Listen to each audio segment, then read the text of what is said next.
안녕하십니까. 한림대학교 동탄성심병원 소화기내과 이진 교수입니다. 저는 우리나라의 대한췌장담도학회 이사장직을 맡고 있습니다.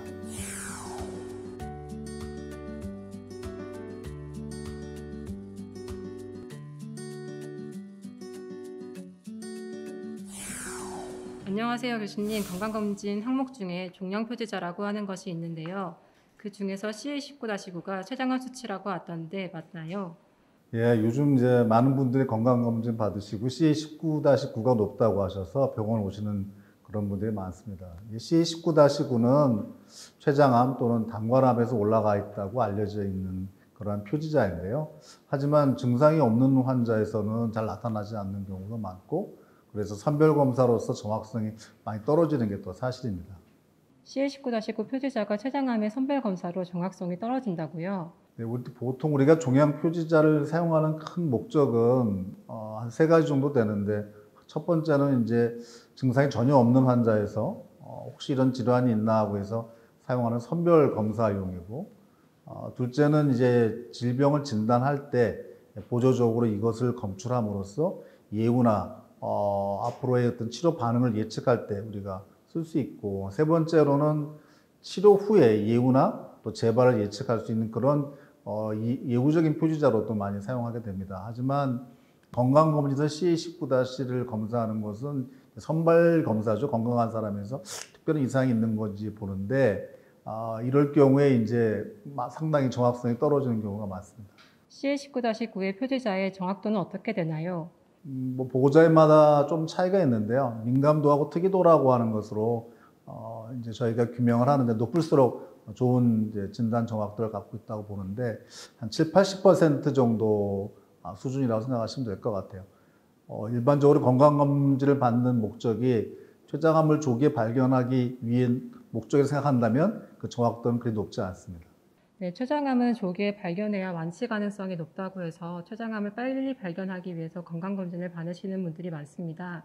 네, 그런데도 이제 안타깝게도 이제 비교적 초기라고 얘기할 수 있는 2cm 미만의 작은 초기 췌장암 환자들은 이 CA19-9가 한 절반 정도밖에는 상승되어 있지 않아요. 그래서 이런 암이 있음에도 불구하고 이 CA19-9의 상승이 없어서 진단이 늦어지는 경우가 있기 때문에 CA19-9만 가지고 진단하기는 어렵습니다. 췌장암의 진단검사법으로 CA19-9 표지자만 맹신해서는 안 되겠군요. 네, 그렇습니다. 참고 정도로 생각을 하셔야 됩니다. 그래서 CA19-9의 민감도, 특이도, 또 유병률을 생각해 보면 CA19-9가 상승되어 있는 1000명의 검사자 중 9명만이 췌장암 환자로 예상됩니다.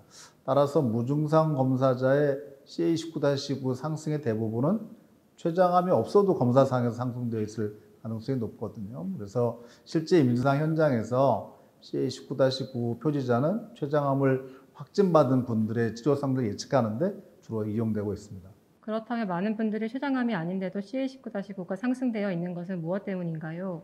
담석증이랄지 간염, 알코올성 간경화 이런 간 질환이랄지 담도성 질환일 때 이제 상승되어 있는 경우도 많이 있고요. 또 호흡기 질환, 특히 기관지 확장증이나 결핵 등이 있는 경우에 잘 나타날 수 있고, 또 산부인과 질환, 자궁 내막증과 같은 질환에서도 나타날 수 있습니다. 기타 당뇨병이랄지 갑상선 질환, 또 췌장암이나 담도암이 아닌 위암이나 식도암과 같은 다른 소화기암 질환에서도 증가할 수 있는 것으로 알려져 있습니다. CA19-9가 상승되어 있으면 병원은 가는 것이 맞을까요?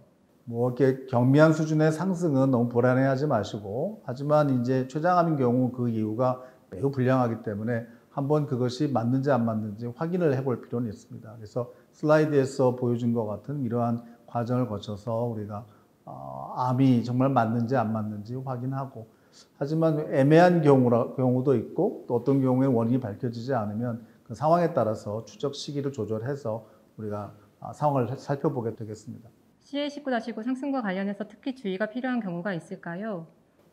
특히 이제 CA19-9의 수치가 추적 검사를 했을 때 상승하였다든지, 아니면 지속적으로 올라가는 패턴을 보인다면, 아니면 또 올라가 있는 패턴이 지속적으로 유지가 된다면 어떤 원인에 의해서 발생하였는지 철저히 추적 검사가 필요하고요. 하지만 검사 후에 추적을 하였는데 그 검사가 정상화된다면 더 이상의 추적은 필요 없을 것으로 생각합니다.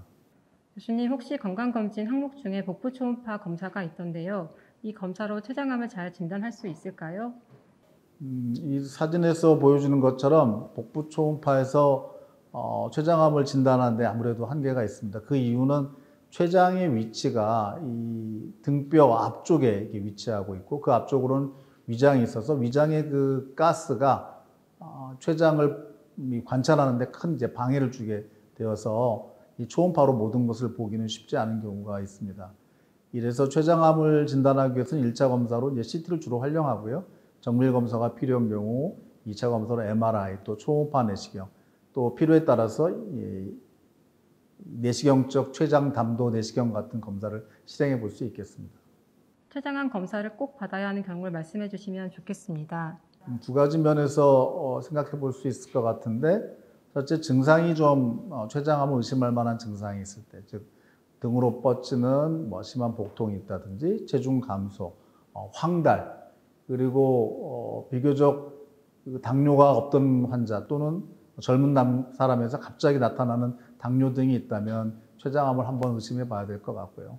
두 번째는 이제 췌장암이 생길 위험도가 높은 환자, 특히 만성췌장염 환자, 담배 피는 경우나 당뇨병에 가족력이 없는데도 갑자기 당뇨병이 생기신 분들, 실제 또 당뇨병 환자들, 비만 환자, 또 췌장 내에 이런 낭종성 종괴를 갖고 있는 분들, 이런 분들은 고위험군으로 보고 있기 때문에 이런 환자분들은 즉시 검사를 받고 또 전문가와 상의하는 것이 좋겠습니다. 끝으로 당부하실 말씀이 있으시다면요. 췌장암은 어렵고 힘든 병이지만 치료가 불가능한 병은 아닙니다. 빨리 발견해서 빨리 치료하면 좋은 성과를 거둘 수 있고 또 저희가 많은 분야에서 치료와 진단의 발전을 가져오고 있습니다.